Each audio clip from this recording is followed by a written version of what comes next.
Hello, everybody. I'm Paul Beckwith, and of course, this is Newton, Sir Isaac Newton, and I want to start a friendly, no stakes betting pool in the comments section of this video. I'm going to weigh him before I take him to the groomers. He's going to the groomers on Thursday. He's got his winter coat on.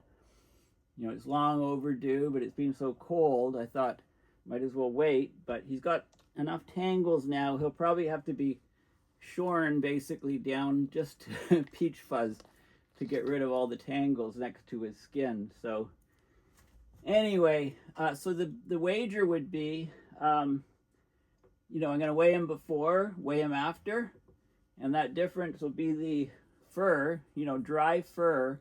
What's the weight of it on this doggy here? My guess is about 3 pounds is my guess. Maybe 2.7 pounds. That's my guess. So what I want to talk about, he just wants to hang out.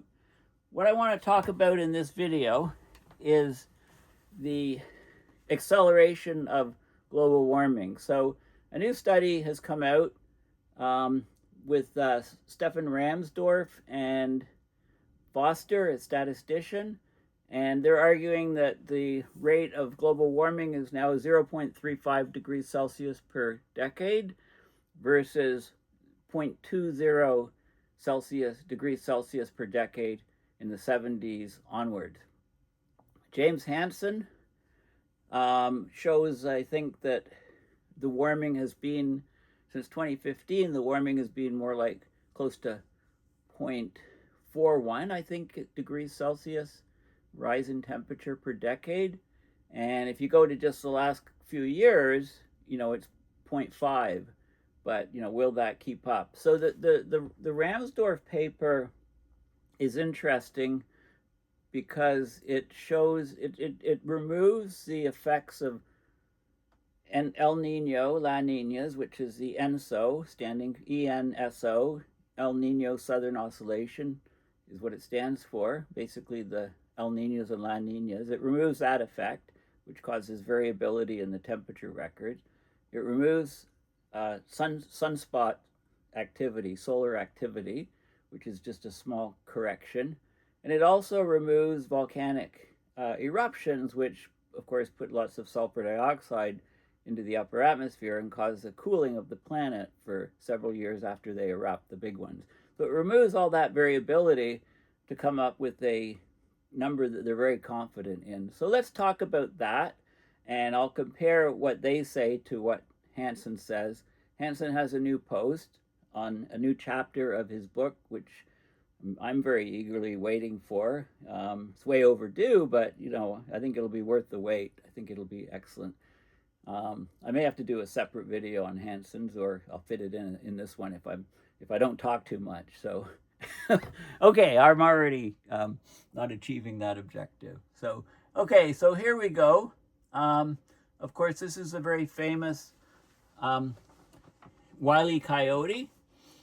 He, roadrunners just run off a cliff, I guess, or has tricked the Wile E Coyote, and Wile E Coyote is passing the point of no return, where, remember, the cartoons where he goes off the edge of a cliff and his hands and feet are still moving and pumping, and he kind of pauses in the air for a while, somehow defies gravity, and then plummets down into the canyon, from Looney Tunes.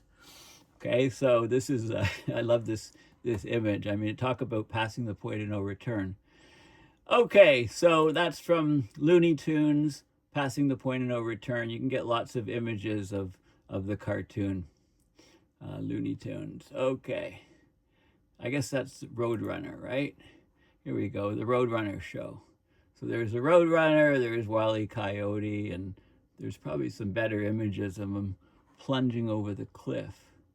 But I don't see them here offhand, right? Of course, the Roadrunner is very, very foxy character, always outfoxing, staying one step ahead of Wile E Coyote. So there you go. Okay, so this is Blue Sky, my Blue Sky account. I'm looking at climate papers. This has been in the news just today. right? Rate of global warming has nearly doubled since 2015, 0.35 degrees Celsius per decade. Hansen's number was 0.41. And there's a Nature article about how climate change is speeding up. So I go to that Nature article, and there's some interesting stuff in here. The rate of global warming has surged since 2015. It's now nearly double what it was in the 70s. The past 3 years have shattered temperature records. Okay, so researchers have been asking the question why, of course. Many scientists agree that the rate at which it is increasing is picked up. They say it's mainly because of a reduction in air pollution. Reduction of air pollution following the introduction of fuel regulations for international shipping, where less and less sulfur is allowed in the shipping fuel. So that leads to fewer pollutant particles when the ship plies the ocean and burns the fuel. And those aerosols reflect sunlight into space. That's a direct effect. And there's an even more powerful indirect effect where those aerosols actually act as seeds to create, to aid in the development of low-level clouds. So without the aerosols, there's fewer low-level clouds, and both the direct and indirect effect are increasing the warming rates.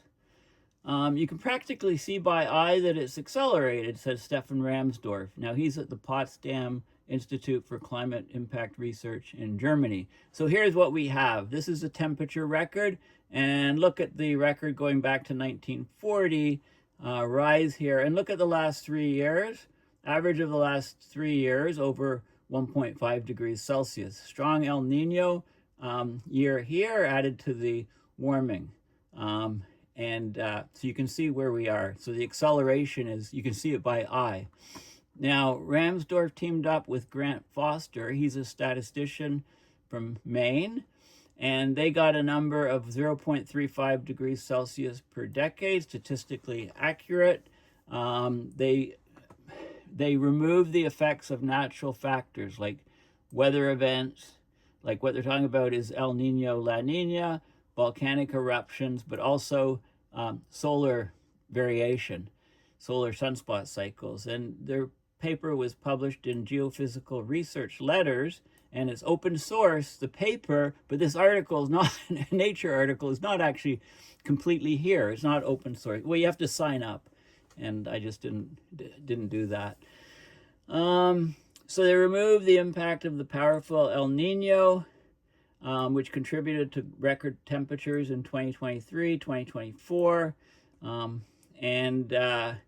They basically see that we're, by 2030, they say we're on track to breach and stay above the threshold agreed on in the 2015 Paris Agreement, 1.5 above pre-industrial.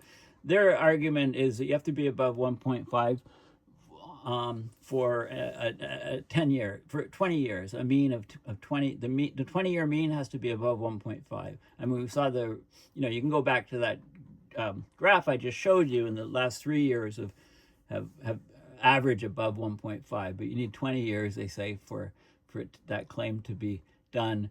The rate of global warming has increased from around 0.2 degrees Celsius per decade in the 70s to 0.35 today. That's what they're showing. So this is a warming rate, degrees Celsius per decade.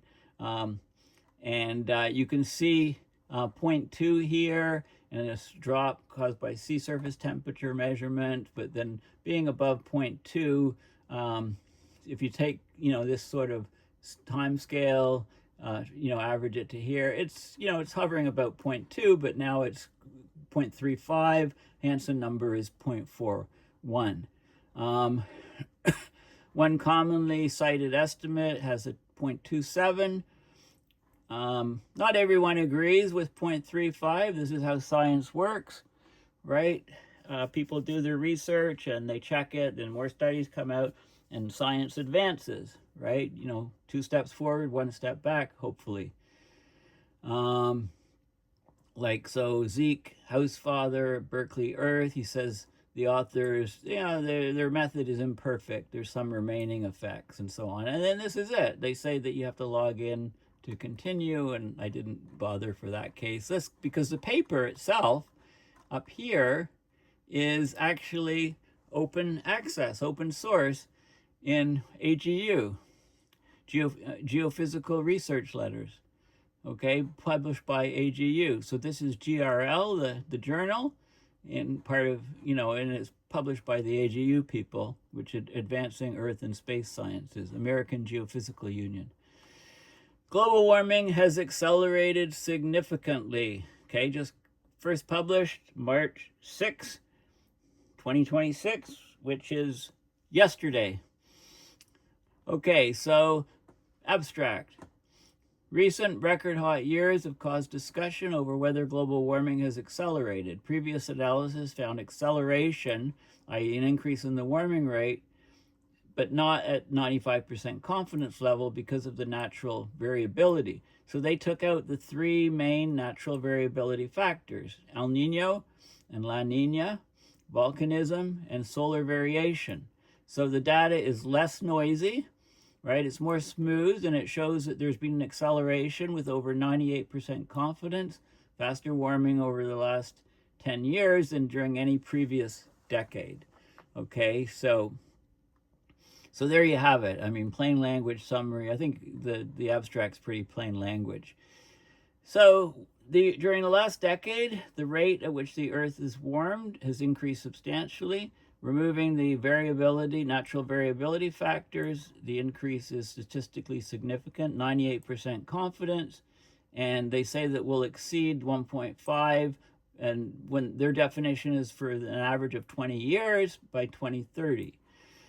Okay, so let's just have a look at the data. I'll just go down and look at the data.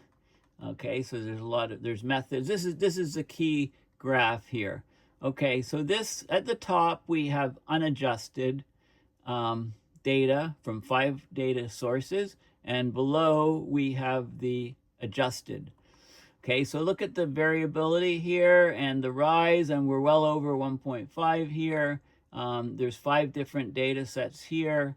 Guy I used to work with, at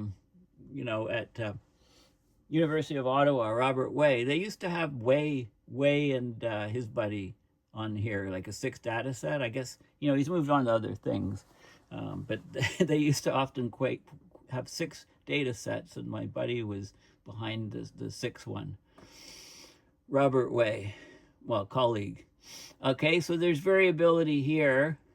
And if you look down here, comparing these two graphs, you can see there's much less variability of each of the data sets, right? The highs and lows, the perturbations from natural variability are taken out and smoothed out.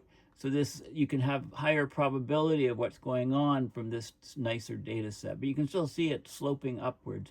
It's concave upwards, showing an acceleration. If you try to draw a straight line by eye through here, you can clearly see it's accelerating up since about 2015, since here, basically, right? That's about 2014, 2013 or something. It's just like the slope, eyeballing the slope here is this way, eyeballing the slope here. It's much, like it's a step function increase in slope. And they talk about the statistics and the tests that they do. These are the 5 data sets. So this is they call it change point analysis, 0.36, 0.34, 0.36, 0.42. So they come up with, if you average these out, it looks like it's higher than 0.35, right? It is. I mean, that's 1, 2, 3. That's 0.1 above and only 0.01 below. 0.35. How do they get 0.35? I mean, this data is, I guess they look at the quadratic rate as well, which is lower. But I mean, the change point shows, I would say that this is about 0.38 or something. Anyway, they say 0.35. I guess they're being conservative. And then this is the variability effects from the Nino, the La Nina, El Nino. So strong El Nino, it's warmer. By the biggest El Ninos, it's warmer by over 0.2 degrees Celsius warmer that year. And the strongest La Ninas the blue peak dips is minus 0.2. So there's a variability of 0.4 degrees Celsius, right? If there's a La Nina, you can be have a negative 0.2 effect, and if you have an El Nino, a positive 0.2. So 0.4 difference, which is a lot of variability when you think about it. And then the sunspot activity, solar activity, is look at the scale here. Here's the biggest one. It goes from about 0 to, about 0.08 or something. So it's a smaller effect, smaller variability. And then the volcanic eruptions, look, it's all negative because it puts sulfur dioxide into the upper atmosphere. Aerosols cools the planet. Here's a cooling of 0.3, another cooling of 0.3. Massive volcanoes here and here. And you can see, these are smaller volcanoes, or they could be very large volcanoes, but they're not pointed upwards, so they're not ejecting the sulfur dioxide into the stratosphere like think of Mount St. Helens, right? The side of the mountain came off with the landslide eruption.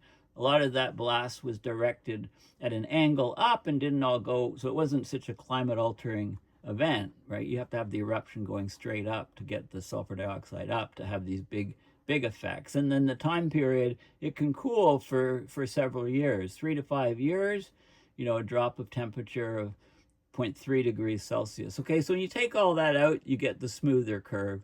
And then they looked at the individual data sets, and they did a quadratic piecewise linear fit, so linear and linear, quadratic fit.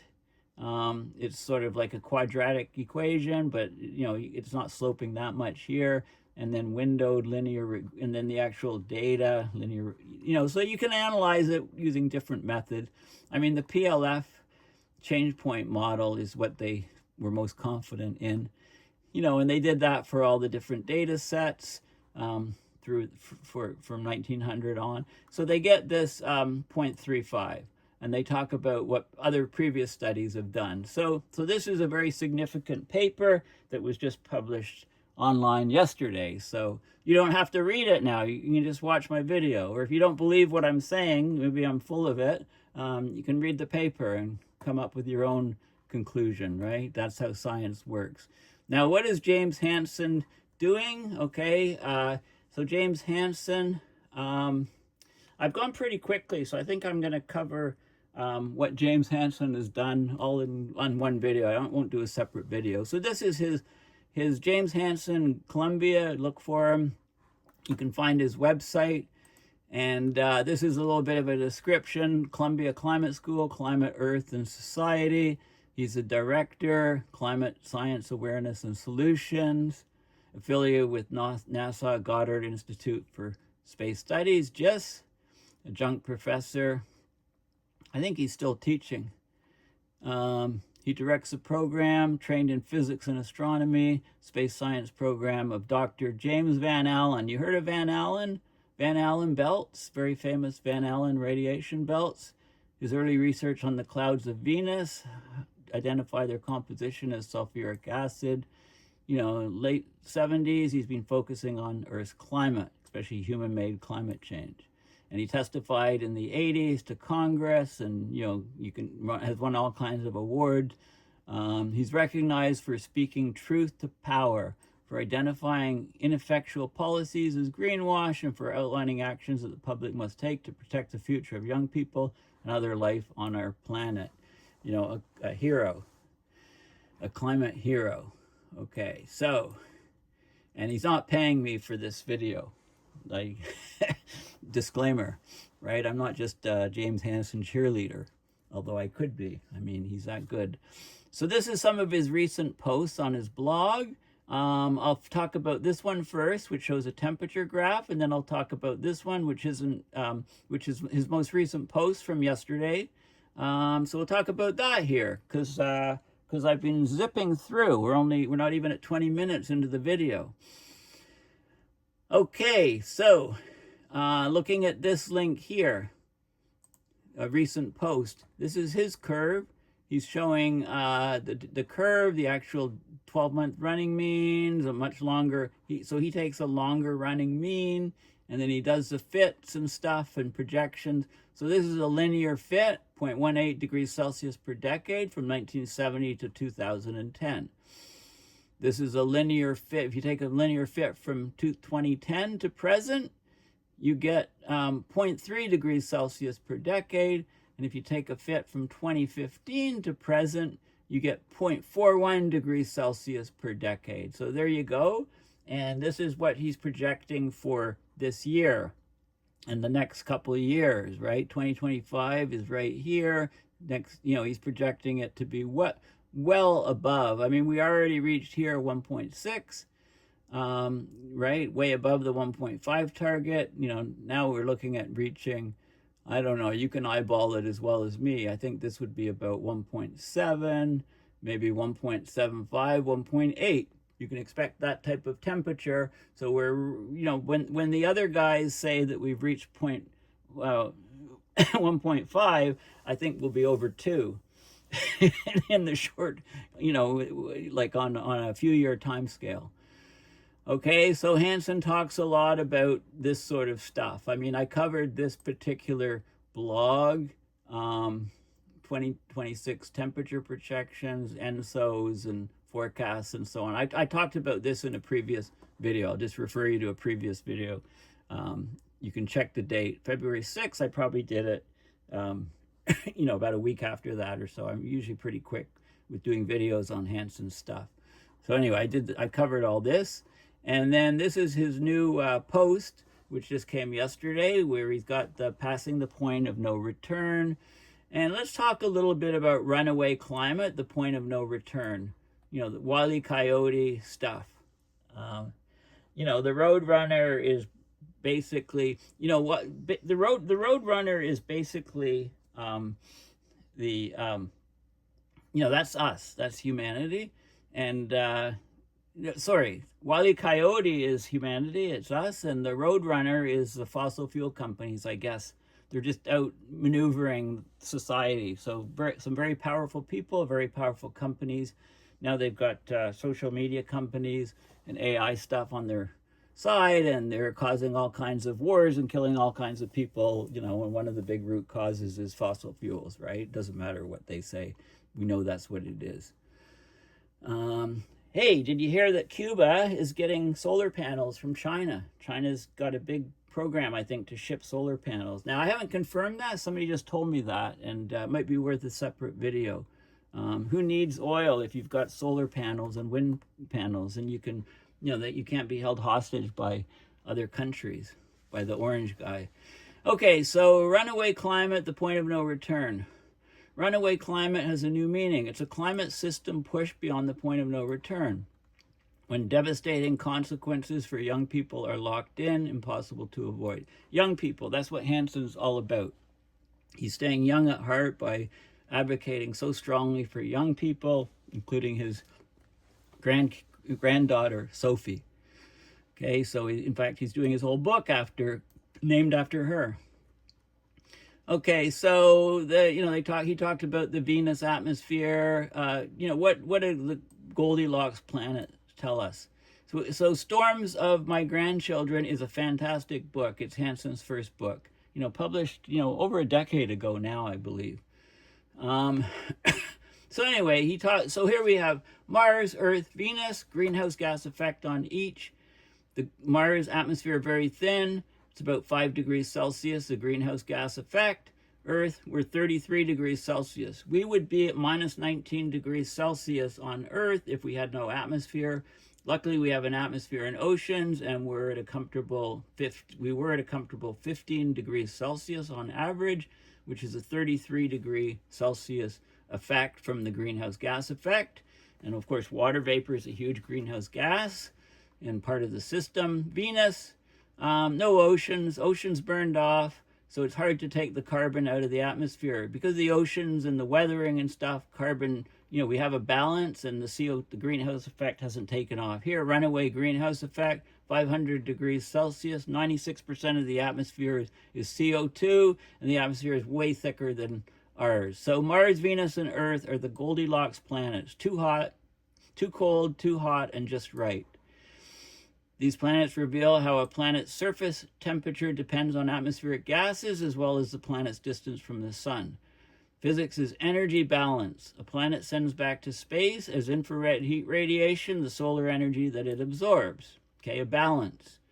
The amount of absorbed sunlight depends on the sun's irradiance, the power, the planet's distance from the sun, right? Further away, less light, and the fraction of incident sunlight that the planet absorbs, right? The albedo or reflectance of the planet. If I got another dog, his name would definitely be albedo, but I think I can just handle the one.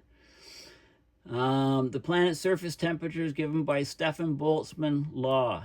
Okay, the radiation goes to something like sigma times T to the 4th power, the radiation back to space. So that sets the, you can calculate, it's actually a very simple calculation to calculate the temperature of the Earth given some other parameters. A planet that has an atmosphere that partly blocks heat emission, the surface must be warmer than given by the Stefan Boltzmann equation for emission to space to match absorbed solar energy. So that you got the greenhouse warming. It depends on the mass of the atmosphere, the opacity in the infrared. Because infrared radiation, red, redder than red, is absorbed by the greenhouse gases. So Mars' atmosphere is thin and transparent. Surface is only a few degrees warmer than it would be with no atmosphere. In fact, 5 degrees Celsius.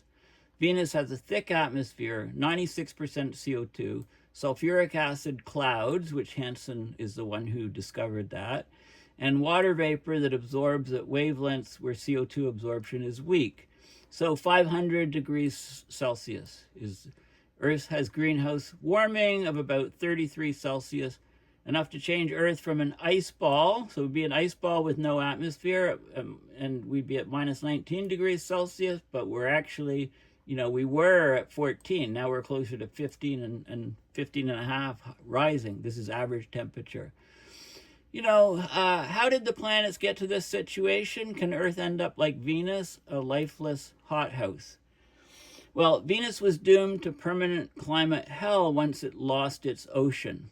On a planet with an ocean, CO2 injected into the air by volcanoes or humans is put back into the crust on a timescale of millennia, thousands of years, but that thousands of years is geologically rapid. When you think about deep time. Removal from the air occurs due to weathering. Rainfall is slightly acidic from the dissolved atmospheric CO2, right? CO2 gas dissolved in liquid makes it slightly acidic, carbonic acid. Plants and animals release acidic compounds, and that speeds the weathering of rocks. Streams and rivers carry chemicals to the ocean. CO2 is deposited on the ocean floor as limestone. Ocean-free Venus has no mechanism to rapidly return volcanic CO2 to the crust, so it all stays in the atmosphere. So much CO2 is now baked from outgassed out from Venus' crust and mantle that the surface pressure on Venus is 90 times that of Earth, and it's 96% CO2. So that pressure would crush any human visitor if they were not already fried to a cinder. I like how some of his descriptions. Why the big difference from neighboring planets, right? The sun and planets were made from about the same material. They all formed 4.6 billion years ago. What's the latest number? It's 4.64 or something billion years ago. All the planets formed at the same time. Swirls of gas, ice, dust, and a spiral arm of the galaxy, the Milky Way. The original atmospheres of the 4 inner planets were blown away by a hot solar wind. The atmospheres of Venus and Earth are secondary gases released on geologic timescales from the materials that compose the mantle and crust. Venus must have had an ocean once, even though Venus is dry today. How do we know Venus had an ocean? Why does Earth still have an ocean when Venus does not? Well, the key process, it says, is escape of hydrogen to space. Ultraviolet solar radiation breaks up, which dissociates molecules in a planet's upper atmosphere, right? UV, photons, very intense, can break chemical bonds. So the lightest constituent, the hydrogen atom, can readily escape the gravity of an inner planet traveling off into space. Thus, water, H2O, loses its hydrogen, the oxygen combines with other atoms. great overabundance today of deuterium, which is heavy hydrogen, on Venus relative to protium, the main hydrogen isotope, confirms the initial presence. So the isotopic ratios of hydrogen, the different isotopes, shows, hey, there had to be water on Venus. Venus once had a lot of water, surely some ocean, but the hydrogen escaped to space. So Venus, the oceans evaporated, and the water left the system, and it spiraled into so-called Venus syndrome. CO2 was baked from the crust into the atmosphere. Atmosphere went up to 90 times more pressure than Earth, and 96% CO2, so 500 degrees Celsius. So why has Earth not followed the footsteps of Venus?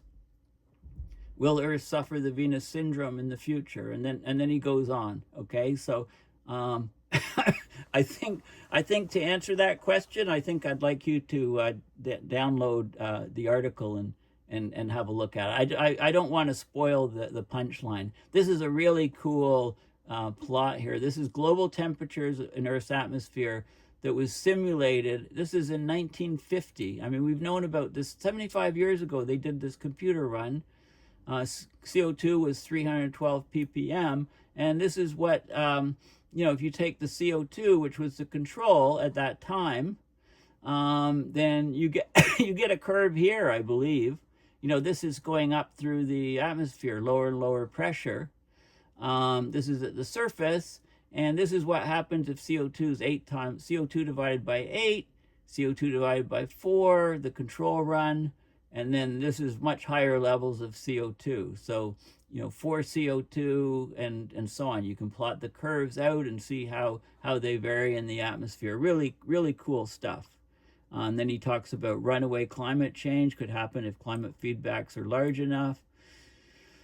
And then we talk about the Earth energy imbalance, how much does temperature rise for doubling of CO2, right? Those sort of things are all mentioned. I've all discussed those things, and runaway happened several times when the sun was weaker, Earth was cooler, sea ice was extensive, right? As the sun ages, it's putting out more and more energy. They talk about volcanic emissions, other processes, CO2 removal from the atmosphere, recent snowball event 600 million years ago. Sun's irradiance has increased 6% from then, right? The sun was weaker, it's increased 6% over 600 million years, so another snowball Earth is implausible. You need to look at the paleo records, look at the Milankovitch cycles. We have interglacials or hyperthermal events, very warm periods, very cold periods. If you go back millions and millions of years, orbital effects, eccentricity of the orbit, and things like that, changing the amount of solar radiation on the Earth. And, he talked about these sort of things. Anyway, I don't want to spoil it. He's a good writer. He's a very good writer. It's gripping writing. There was a meeting in a gentle mocking of the ambitious objectives of our global climate modeling. NASA summarized its title as the theory of everything. There you go. TOE. There's actually a theory of everything in physics today. And he talked about, see, look at this, Hansen. He's blaming himself. It was my own fault, a self-inflicted error he didn't recognize until he began to question conclusions from the IPCC, and so on. Right? So I mean, how many people actually write a book and talk about all their errors in the book, right? So there you go. Anyway, there's a link. If you haven't read Storms of My Grandchildren, highly recommend get the book and read it, because hopefully in a couple months, or at least in the next half year, you're going to get the new book, Sophie's Planet, and it's hopefully we got to try to make it a bestseller. It's so important. James Hansen deserves it. So I love the passing the point of no return. Okay, well, all the links to everything I've talked about are in the description. Thanks for listening. Please go to my paulbeckwith.net and donate to PayPal to support my research and videos. And you can find me all across social media, and I'll also put a link to this GoFundMe to support some of the climate education initiatives that I'm doing. So thank you for listening, and bye for now.